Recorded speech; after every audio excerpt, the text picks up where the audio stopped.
Saya lahir di Kota Padang, Sumatera Barat pada bulan Mei tahun 1952. Dan ibu bapak saya memberi nama Arison Ibnur, yang katanya Arison itu berasal dari kata Ari dan Son, yang dapat diartikan sebagai anak matahari. Keluarga kami sesungguhnya keluarga yang sangat sederhana, tidak menjadi orang yang terpandang di kampung.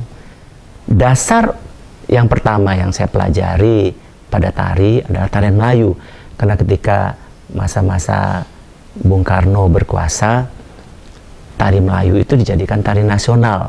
Di sekolah rakyat, dulu itu tidak sekolah dasar namanya, tapi sekolah rakyat nomor 11, saya masih ingat saja di Kota Padang itu, di Simpang Kandang.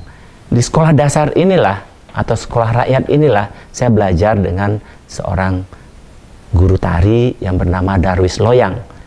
Beliau inilah yang memberikan dasar-dasar tari Melayu seperti tari Serampang 12, tari Mainang Pulau Kampai, tarian Zapin, juga Zapian Melayu, juga beberapa tarian-tarian yang diciptakan memang semuanya oleh Sauti atas permintaan Bung Karno.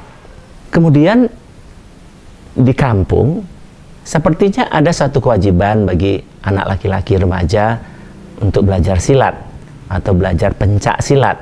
Saya pun juga masuk ke dalam perguruan-perguruan pencak silat, dan saya pilih adalah perguruan pencak silat Harimau Buluh di Kampung Jawa Dalam. Saya belajar tarian-tarian yang berdasarkan kepada silat, di samping pencak dan silat, tetapi juga belajar tarian seperti tari piring, tari randai, tari buai-buai, dan tarian-tarian lainnya. Dua kutub atau dua dasar daripada tari Melayu dan tari Minangkabau inilah yang menjadikan apa yang saya lakukan sekarang. Orang bisa melihat karya-karya saya sepertinya tidak bisa lepas dari Melayu dan tidak bisa lepas dari Minangkabau sebagai karakternya atau sebagai gayanya. Masyarakat di Kampung Jawa Dalam sepertinya sangat percaya kalau saya membuatkan tarian-tarian untuk anak-anak, terutama untuk peringatan-peringatan Hari Besar Islam atau juga peringatan-peringatan Hari Ulang Tahun Republik Indonesia. Saya terpancing dan terpicu juga untuk bisa membuatkan tarian-tarian untuk anak-anak yang saya ambil dari tarian-tarian yang bukan Melayu dan juga bukan Minangkabau dasarnya. Saya mempunyai inspirasi, mempunyai imajinasi yang berbeda. Saya ingin mencoba bagaimana membuat tarian-tarian yang berbeda daripada tarian-tarian orang lain. Misalnya saya mencampurkan pengalaman-pengalaman di dalam rentak-rentak atau langkah-langkah agogo, twist, atau caca, atau waltz. Itu yang saya ajarkan kepada anak-anak dan menciptakan tarian-tarian baru. Dan ketika saya SMP dan juga berlanjut kepada SLTA-nya, saya menciptakan tarian-tarian yang saya lihat hanya dari gambar atau cerita-cerita orang, dan juga ada pengalaman-pengalaman yang melihat misalnya di gedung-gedung tertentu menampilkan tarian-tarian Jawa atau tarian-tarian Bali, dan saya pun mulai berimajinasi untuk membuat tarian-tarian dari daerah-daerah lain itu maupun dari negara-negara lain. Saya banyak membaca, saya banyak senang sekali dengan gambar-gambar yang kesenian, yang tari maupun hal-hal yang berhubungan dengan kesenian umumnya, dan dari situ saya mendapatkan inspirasi. Misalnya saya tidak pernah ke Bali, tapi saya mencoba untuk menciptakan atau mengkreasi tari-tari kecak atau Ramayana yang bisa berasal dari Bali, bisa berasal dari Jawa, bisa juga saya mengangkat Ramayana itu dari Vietnam atau Kamboja atau Burma atau Thai. Inilah yang menyebabkan saya menjadi lebih kaya untuk bereksperimen gitu. Jadi dari kecil semua sudah sangat senang dengan eksperimentasi pada tarian. Orang mengenal Tom Ibnur itu lebih menjadi seorang penyanyi di Sumatera Barat. Saya mengikuti pop singer, saya mengikuti bintang radio, saya mengikuti bintang televisi, dan selalu saja mendapat juara bisa juara 1, mungkin tahun depan bisa juara 2, naik lagi juara 1, bergantian terus di dalam tahun ke tahun. Saya senang dengan tari, saya senang dengan menyanyi, senang berandai, senang pencak silat. Namun saya lebih senang dan lebih gairah kalau menari. Menari, saya merasakan bahwasanya dengan menari saya bisa mengungkapkan semua apa yang ada di dalam pengalaman saya pada cabang-cabang seni yang lain. Dalam menari saya bisa bermain drama, dalam menari saya bisa menyanyi, dalam menari saya bisa bermain musik, dalam menari saya bisa mengungkapkan pencak atau tarian-tarian yang lainnya, menjadikan tarian-tarian itu menjadi lebih hidup.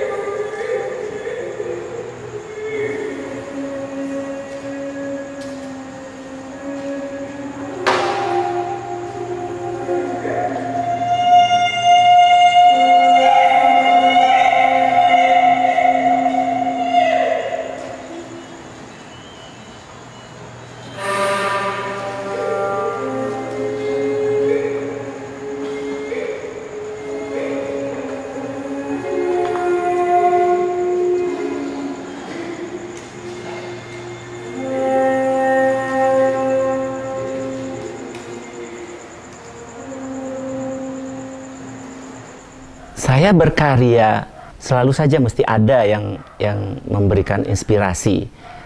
Kalau tidak ada inspirasi, saya tidak bisa berimajinasi. Di samping imajinasi, saya juga inginkan adalah data apa yang bisa melengkapi karya saya itu.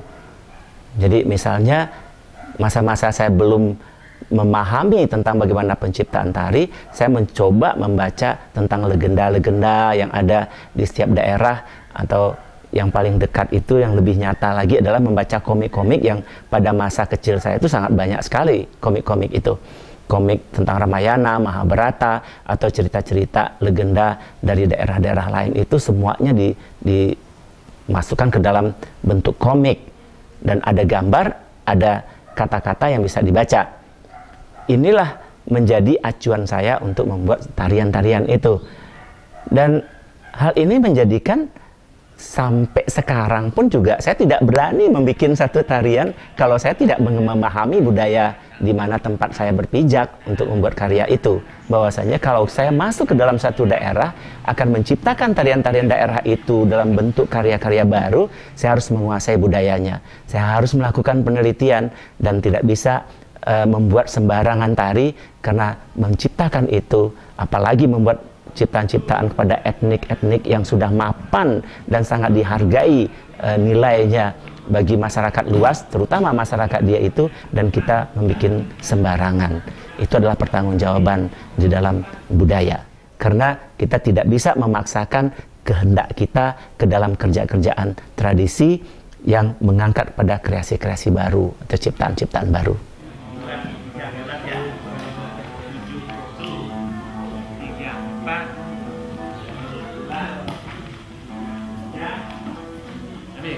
Kalau kita ingin menciptakan, saya ingin membuat tarian saya sendiri, ya Anda bebas, atau saya pun juga melakukan itu dengan bebas. Saya membuatkan tarian-tarian seperti Zapin Yo Zapin, atau membuat tarian-tarian opera manusia, atau membuat juga tarian-tarian yang sekarang sangat banyak dilakukan oleh anak-anak muda atau koreografer-koreografer muda untuk konsumsi televisi atau konsumsi hiburan semata.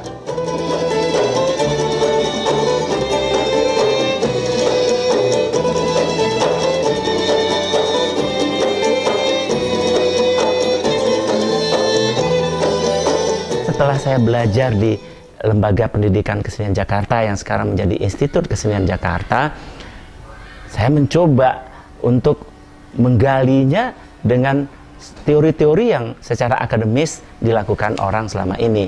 Misalnya, saya mencari referensi, saya harus menelitinya dengan baik, apa yang ingin saya angkat menjadi karya, dan juga saya mencoba untuk bekerja dengan orang-orang tradisi dan menggabungkannya dengan penari-penari atau orang-orang yang mendukung yang sudah mendapatkan pengajaran secara akademis. Jadi saya melihat dan sekarang saya merasakan bahwasanya pengetahuan, rasa, dan juga ada aura orang-orang yang di sekeliling kita itu menjadikan inspirasi, menjadikan sesuatu yang memperkuat daripada apa yang akan kita ciptakan.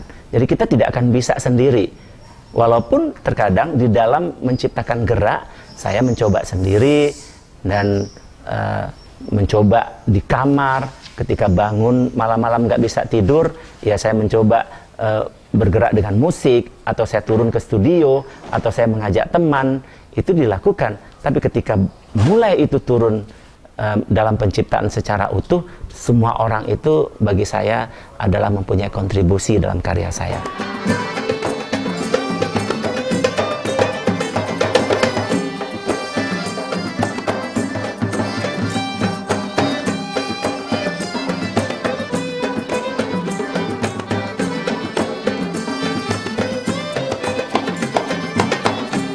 Ya dan ya dan, ya dan ya dan, ya dan ya dan, ya dan ya dan, ya dan ya dan, ya dan ya dan, ya dan ya dan.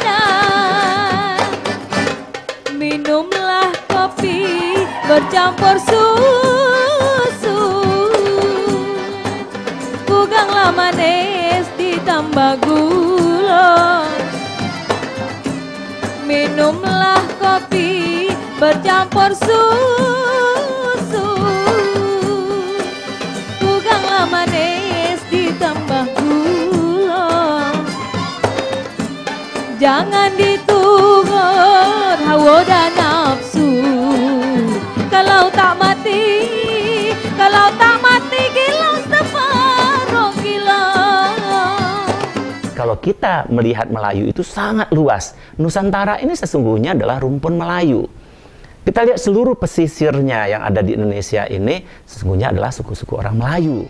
Saya ingin menyampaikan bahwasanya apakah kita akan terbelenggu oleh batas-batas negara kita, atau kita terbelenggu oleh batas-batas daerah kita, apakah kita akan terbelenggu oleh batas-batas etnik kita, sementara kita adalah orang Melayu. Saya menjadi bimbang sekarang melihat Melayu itu. Karena orang Malaysia mengklaim dirinya adalah orang Melayu. Orang Singapura pun juga mengatakan dia orang Melayu.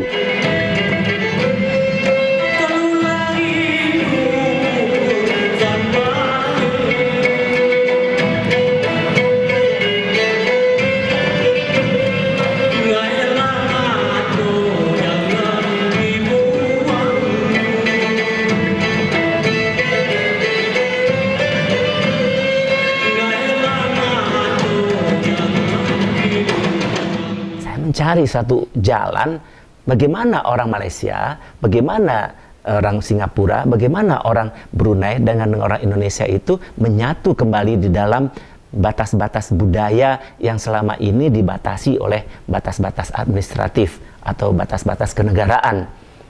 Kami buat satu Zapin Nusantara. Kebetulan teman saya Anis, Profesor Dr. Muhammad Anis, dan dia mencoba untuk mengangkat Zapin ini di Johor Bahru, dan saya ikut serta bersama dia. Ingin mencoba dan ingin mengabarkan kepada orang-orang di Nusantara ini bahwa kita ini orang Melayu, kita adalah orang Nusantara.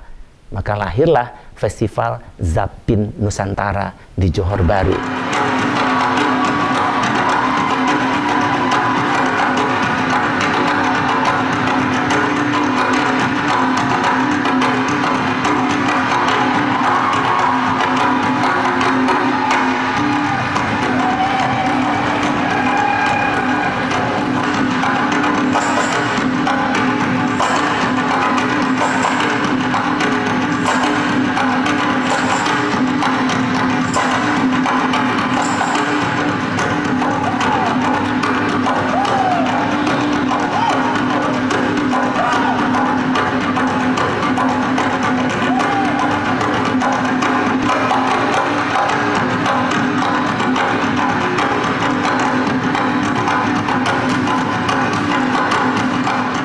Usaha-usaha untuk mempertahankan Melayu secara Nusantara adalah saya membikinkan workshop tari, workshop musik, workshop lagu-lagu Melayu.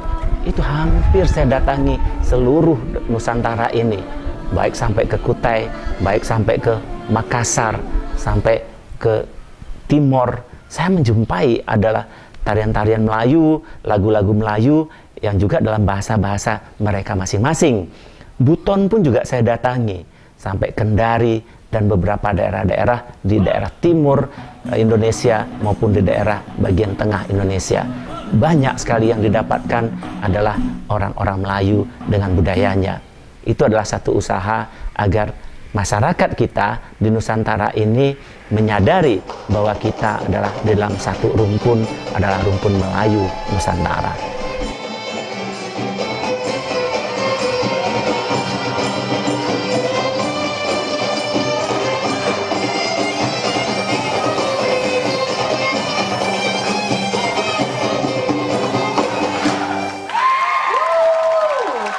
Setelah lama berkecimpung dalam kesenian, bekerja di dalam kebudayaan, saya merasa dan juga yakin bahwa kerja kesenian itu harus sepenuh hati, harus ikhlas, harus jujur. Dia tidak bisa dilakukan setengah-setengah hati atau setengah-setengah saja ingin melakukan kegiatan-kegiatan itu hanya sebagai menunjukkan bahwa kita sebagai seorang seniman. Saya ingin kerja dengan sepenuh hati itu, dan saya ungkapkan dan saya buktikan. Saya datang ke Jambi, saya pindah ke Jambi, dan saya membuat satu tempat atau kawasan yang saya sebut dengan Langkan Budaya Tarata. Langkan adalah tempat atau center, sedangkan budaya adalah budaya. Tarata itu namanya. Tarata di dalam bahasa Minangkabau disebut sebagai atau diartikan sebagai rumah kecil di tengah ladang.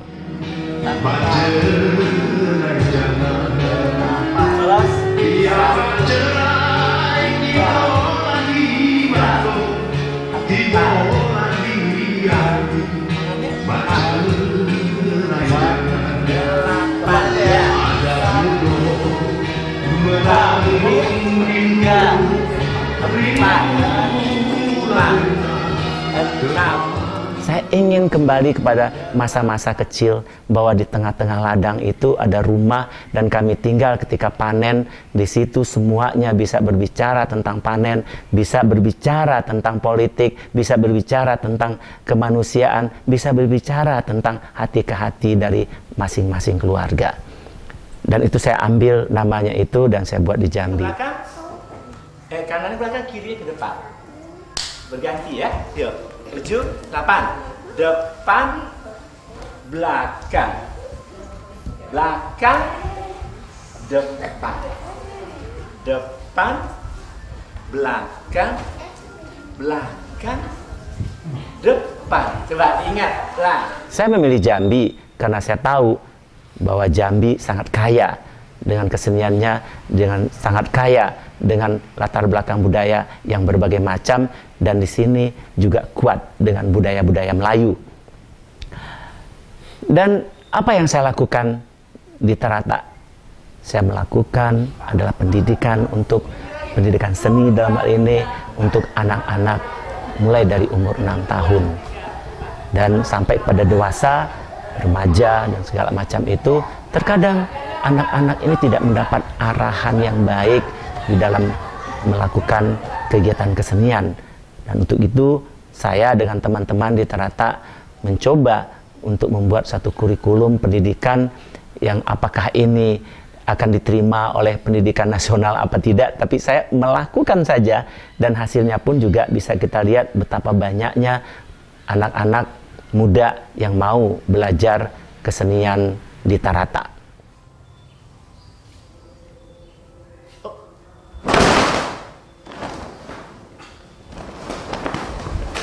Salah ya? 1, 2, 3, hop. 6, 8. Ini Tidak itu saja, tapi juga bagaimana kita bisa memberikan suatu wawasan seni budaya, bagaimana kita bisa memberikan sesuatu sopan santun kita ketimuran yang penting diberikan kepada anak-anak muda, pada generasi muda, yang jangan sampai mereka itu terlibas oleh kemajuan zaman yang kita dengung-dengungkan sebagai globalisasi. Di samping pendidikan itu, kami pun juga membuat dokumentasi-dokumentasi yang kami simpan dengan baik, yang mungkin saja di daerah pun juga akan sulit didapatkan dokumen-dokumen dari seluruh Nusantara ini. Setiap saya berjalan dan saya simpan dokumentasi itu, dan kami berikan sesungguhnya adalah sebagai suatu rasa tanggung jawab kepada negeri ini, agar masyarakat atau generasi muda masih dapat menikmati dan melihat budaya-budaya lama.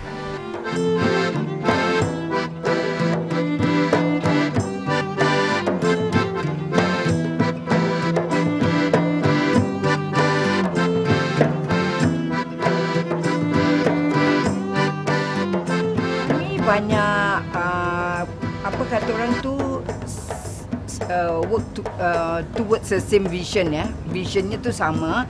Memang kita itu utamanya itu mau transfer kita punya budaya pada anak-anak generasi baru. Jadi itu rasanya adalah tanggungjawab pertama, dan saya melihat di situlah Tom. Jadi melalui kesenian dia mau semua orang mengenali seni tari, dan semua orang belajar teknik tari yang baik. Dan sesungguhnya kreativiti dan kreasi itu memang ada dalamnya. Tapi saya rasa yang utama itu ingin mencurahkan what do you call it, kepada generasi penerus. Saya rasa itu yang utama dalam diri Tom. Wawasade Rasulillah, wawasade Rasulillah.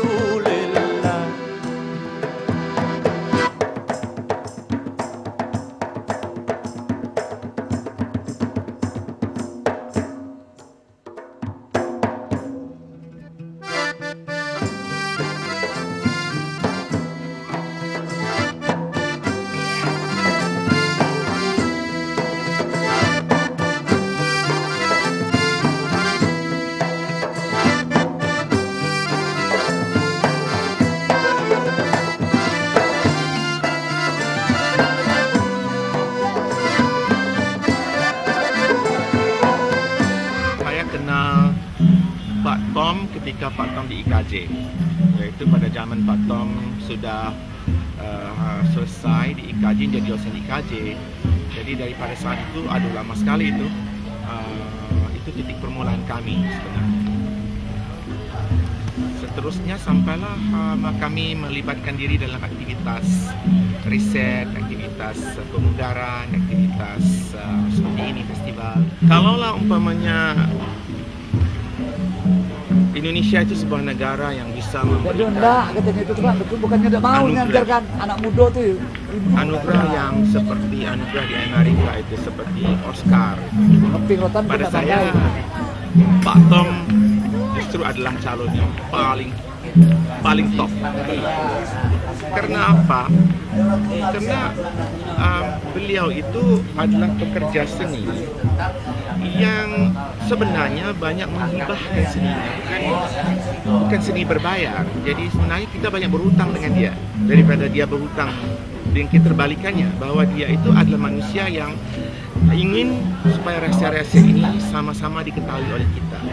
Pertama, keduanya, Pak Tom itu adalah watak yang tidak malu, tidak segan, tidak payah, tidak susah untuk berkomunikasi, bisa cari kemana-mana, dan dia bisa bergabung dengan orang muda, malah sampai orang tua.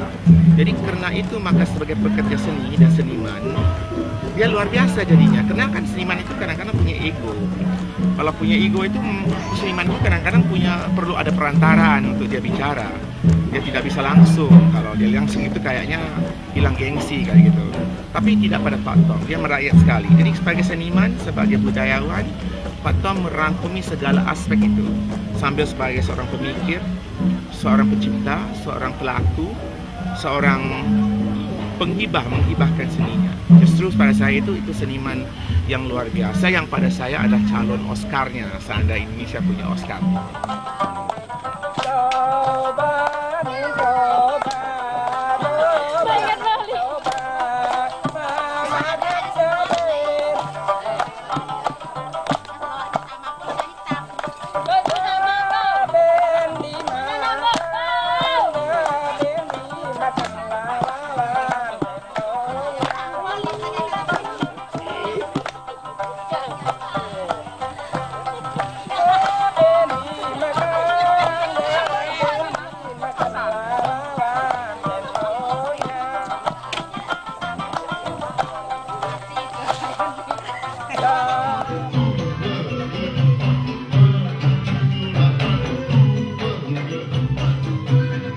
Program itu dinamakan Gemala Tari.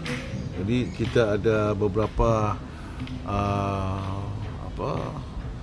masa yang schedule yang diaturkan dalam segi development, mengajar anak-anak Singapura itu menari. Untuk program ini kami berlatih bersama-sama. Itulah kami merasakan satu perhimpunan penari-penari walaupun daripada mana-mana persatuan dapat bergabung, dan di situlah saya mengenali Mas Tom Ibnur. Dan apabila kami mengenal Mas Tom dengan pendekatan pembinaan sebagai seorang penari itu sangat menarik sekali. Walaupun saya sudah dibimbing oleh Cik Salih Buang, hal-hal yang menari itu perlu ada exercise, ada pembinaan tubuh dan sebagainya. Dan ini memberikan saya keyakinan bahawasanya ketika itu yang sangat dituntut adalah bagaimana penari itu dapat mengolah tubuhnya supaya dia dapat melakukan apapun saja gerak yang dituntut. Saya rasa orangnya sangat sederhana, dan walaupun apa yang saya tahu beliau sudah melakukan ataupun mempunyai status yang disegani di Indonesia sendiri, tapi beliau masih dapat melihat seorang itu dengan hati yang terbuka, dan itu yang menjadikan saya sangat-sangat menghormati Mas Tom. Walaupun dia dah jauh berpengalaman, tapi dia masih lagi merelakan diri dia untuk duduk bersama-sama anak-anak muda, mendengar rintihan kami, dan dia sesungguhnya tidak menyalahkan sesiapa, tapi dia memberikan solusi bagaimana kita secara sadar atau tidak harus mempunyai jalur-jalur yang kita harus mencipta sendiri.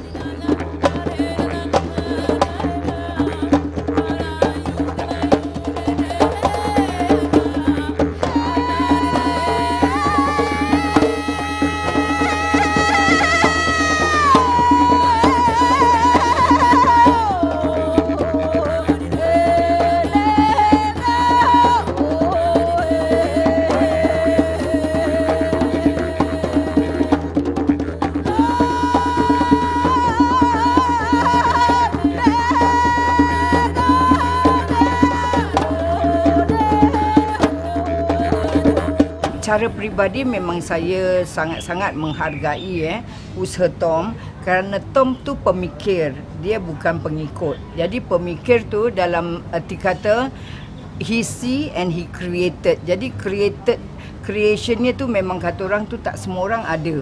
You know, kalau misalnya dalam sebagai penari tu you boleh jadi penari yang sebaik mungkin, you boleh menjadi guru sebaik mungkin, tetapi kreativiti itu ada di dalam diri Tom, dan itulah keistimewaannya. Apa saja yang kita discuss, apa saja yang kita mau membina untuk itu, Tom is ready. Jadi itulah saya rasa satu-satunya yang dalam diri Tom yang saya sangat senang bekerjasama untuk dalam hal apapun dia tidak lokek. he is approachable. Kita boleh berbual, kita boleh diskusi ya. Dia tidak ada batasan. Jadi itulah Tom yang dia tidak merasa I'm a teacher ataupun guru, aku lebih mengetahui.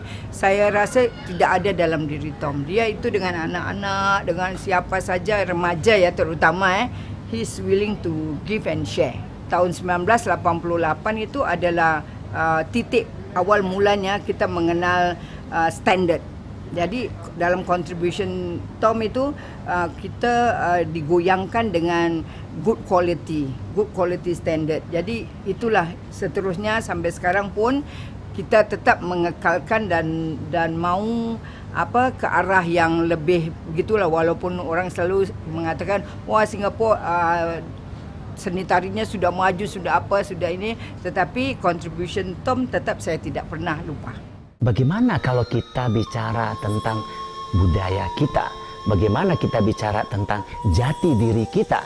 Sebanyak yang bisa bekerja, mencari nafkah dengan kesenian, tentu juga diperlukan ada orang-orang yang betul-betul dapat melestarikan budaya kita sebagai jati diri bangsa ini. Ada satu pepatah orang Melayu, sakti bangsa pada budaya, atau juga tuah bangsa pada budaya. Tidak akan ada artinya bangsa ini kalau budayanya tidak dipelihara dengan baik, karena kesaktian bangsa itu terletak pada budaya itu.